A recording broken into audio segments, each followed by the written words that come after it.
अगर आपने मोहम्मद ड्रामा के मेन कैरेक्टर को एक विलन समझ रहे हैं तो फिर आप ड्रामे को एक गलत एंगल से देख रहे हैं। हाँ जी बिल्कुल, आपने सही सुना, आपने इस ड्रामे को गलत एंगल से देखा है। आज की वीडियो में अगर आप एक दो पॉइंट्स देख लेंगे तो मुझे पूरा यकीन है कि आप इस वीडियो और इस ड्रामे को एक नए एंगल के साथ देखेंगे। हाँ जी, तो वीडियो स्टार्ट करने से पहले वेलकम टू माई चैनल और एक छोटी सी दरख्वास्त है, अगर अभी तक आपने मेरा चैनल सब्सक्राइब नहीं किया तो कर ले, क्योंकि आपका क्या जाते हैं और मुझे नेक्स्ट वीडियो के लिए मोटिवेशन भी मिल जाएगी, तो सब्सक्राइब जरूर करें। अब बात करते हैं अपने मेन टॉपिक पे, और अगर सच में अगर मेरी तरह भी पाकिस्तानी ड्रामा के फैन है तो फिर आपको ये वीडियो ज्यादा पसंद आने वाली है। बात करें अगर मोहम्मद ड्रामा की तो ये एक सिंपल स्टोरी तो नहीं है गाइस, सिंपल सी बात है, ये एक साइकोलॉजिकली पजल है और ये क्यों मैं आगे बताने वाली हूँ आपको। और गाइस इस पजल का सबसे इम्पोर्टेंट पीस है जीजी। यस, जीजी मीन्स जहां आरा। जहां आरा का निकनेम इस ड्रामे में जीजी है, तो जीजी का नेम सुन के कंफ्यूज तो ना होना। और सच कहूँ गाइस तो मुझे भी यही लगता था मोहम्मद ड्रामा देखने के बाद, अभी तक यही फील होता था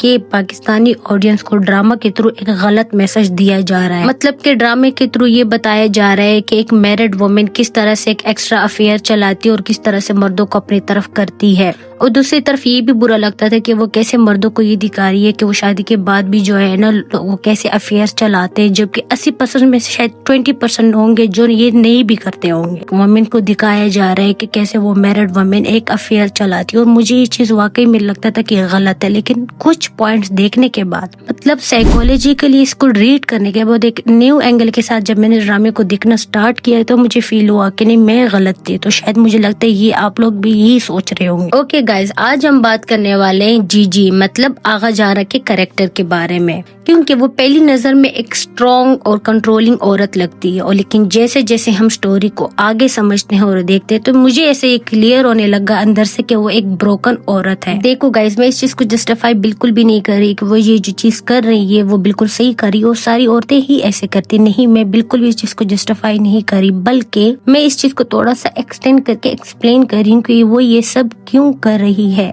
शायद ये जानना ज्यादा जरूरी है तो हमें ज्यादा देखने में भी मजा आए। तो गाइस आज 3 चीजें ऐसी हैं जिसको हम थोड़ा क्लियर करेंगे। पहला, क्या जीजी वाकई में विलन है? दूसरा, वो सिर्फ अपने पास्ट का शिकार तो नहीं। एंड तीसरा, जो वो ये कर रही है उसके पीछे असल रीजन क्या है। अगर हम पहले पॉइंट पे बात करें तो सबसे ज्यादा जरूरी है जीजी का पास्ट, यानी जहां आरा का पास्ट। जीजी का पास्ट उसके कैरेक्टर को समझने के लिए, मतलब कि जीजी को समझने के लिए हमें उसके पास्ट को पहले समझना पड़ेगा, क्योंकि स्टोरी जो पास्ट से भी काफी रिलेट है। अब पॉइंट ये है कि जीजी को इस तरह बनाने में सबसे ज्यादा अगर किसी का हाथ है तो शायद उसका हस्बैंड यानी सरमद। उसके हस्बैंड सरमद उसे चीट करता था शादी के बाद, और शादी के बाद उसको इमोशनली हर्ट भी करता था, मीन्स कि इमोशनली भी और फिजिकली दोनों हर्ट करता है। और यहाँ से मुझे लगता है ये उसका ट्रस्ट टूट गया था। मतलब कि एक लड़की जो बिल्कुल नॉर्मल थी, लेकिन ये सब होने के बाद वो धीरे धीरे कंट्रोल और एक ब्रोकन मेंटली डिस्टर्ब पर्सन में कन्वर्ट हो गई। ये अभी तक मुझे समझ में आया। एंड ट्रस्ट में गाइज, मैं इस चीज को बिल्कुल भी जस्टिफाई नहीं कर रही कि जीजी ने जो इसमें किया वो बिल्कुल सही किया, बल्कि मैं इसको एक न्यू एंगल के साथ देख रही हूँ।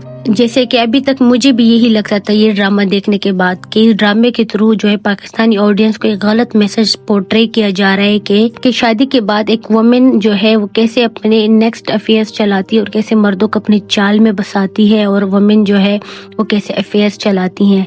सेकेंडली, मुझे इसलिए भी बुरा लगता था कि मर्दों के हवाले से भी बुरा दिखाया जा रहा है कि कैसे मर्द जो है शादी के बाद अफेयर्स चलाते हैं, अब जबकि 80% शायद करते भी हो और 20% नहीं भी। देखो गाइज, अगर मैं अपनी पर्सनल थ्योरी पे दोबारा आऊं तो मुझे लगता है जीजी विलन नहीं है, वो एक ब्रोकन कैरेक्टर है। एक ऐसा कैरेक्टर जो हमें उसका इवल साइड लगता है वो एक्चुअली उसका एक डिफेंस साइड हो, क्योंकि वो दोबारा इस तरह से हर्ट नहीं होना चाहती और वो एक प्रोसेस बार बार रिपीट करती है। अगर मैं इसको एक पॉइंट की तरह इजी समझाऊं तो जब भी सरमद का जिक्र होता है या फ्लैशबैक आता है तो जीजी जो है इमोशनली डिस्टर्ब हो जाती है, और इससे क्लियर होता है कि वो अभी तक अपने पास्ट से नहीं निकली। एंड यस गाइज, बिल्कुल सही समझा आपने कि जीजी जो है अपने पास्ट के ट्रॉमा से गुजर रही है जो इसको बार बार ट्रिगर करती है। अगर हम इसको और लॉजिकली अंडरस्टैंड करें और सोचें तो जीजी किसी और की जिंदगी डिस्ट्रॉय नहीं कर रही, वो अपने आप को ही प्रोटेक्ट कर रही है रिपीट होने से। आगा आरा जो कि जीजी है, वो जब भी कभी न्यू कपल देखती है तो उसको अपना आप नजर आता है उनमें, और उसके साथ जो हुआ वही सेम चीज वो उन्हीं के साथ रिपीट करती है, और इसी बेट्रेल की वजह से वो किसी पे ट्रस्ट नहीं करती बल्कि कंट्रोल करना चाहती है। अगर वो रियल होती विलन तो सीधा डैमेज करते, लेकिन वो इनडायरेक्टली जस्ट कंट्रोल करती है सिचुएशन को। और इस बात का मैं एक और सॉलिड प्रूफ दे सकती हूँ कि जीजी विलन नहीं है, क्योंकि उसका घर ही उसकी पूरी दुनिया। अगर आपने नोट किया हो तो वो बाहर की दुनिया से ऑलमोस्ट कट ऑफ है। और सच कहूँ यही बिहेवियर अक्सर उन लोगों में होता है जो अपने आप के ट्रॉमे से बाहर नहीं आ पाते। इसी तरह इस बात का एक और सबूत ये है कि जब भी जीजी के आगे सरमद का जिक्र या फ्लैशबैक आता है, जीजी इमोशनली डिस्टर्ब हो जाती है। तो यही बात है गाइस कि एक नॉर्मल इंसान तो ये चीजें नहीं करता। अगर नॉर्मल पर्सन होती वो और मेंटली डिस्टर्ब नहीं होती तो वो दुनिया के साथ भी जुली मिली होती और वो ये सब करती भी नहीं। जो वो चीजें रिपीट करी ये एक कोई साइको या मेंटली डिस्टर्ब पर्सन ही कर सकते। और आपने उसके एक्शन से देखा होगी वो बार बार घबरा जाती है, बेचैन हो जाती है। तो बजाय इसके घर में ड्रामे को इस तरह से देखे कि वो मर्दों को अपने जाल में फंसाते, उनके घर बर्बाद करते, बजाय इसके अगर हम इस तरह से देखें उसको कि वो एक मेंटली डिस्टर्ब पर्सन है और वो अपने पास्ट में खराब हो चुकी है अपने हस्बैंड की वजह से। तो गाइज मेरी फाइनल राय तो यही है कि जीजी को समझने के लिए उसका एक्शन नहीं बल्कि उसके पास्ट को देखना जरूरी है। पास्ट को माइंड में जरूर रखे गाइज। एंड आई होप कि आपको मेरा ये पॉइंट और ये जो एक थ्योरी है ये समझ आएगी और पसंद आई होगी। अगर पसंद आई है तो लाइक तो जरूर करें। और वीडियो के एंड में मुझे आपसे यही पूछना है कि आपके माइंड में क्या है, क्या जीजी विलन है या सिर्फ अपने पास्ट का शिकार है? आपकी क्या सोच है मुझे कमेंट में जरूर बताएं। और अगर आप चाहते हैं कि मैं इसी तरह पाकिस्तानी ड्रामास पे वीडियोस बनाऊं और इनकी थ्योरीज बताऊं तो काइंडली मेरे चैनल को सब्सक्राइब कर ले। मिलते हैं नेक्स्ट वीडियो में।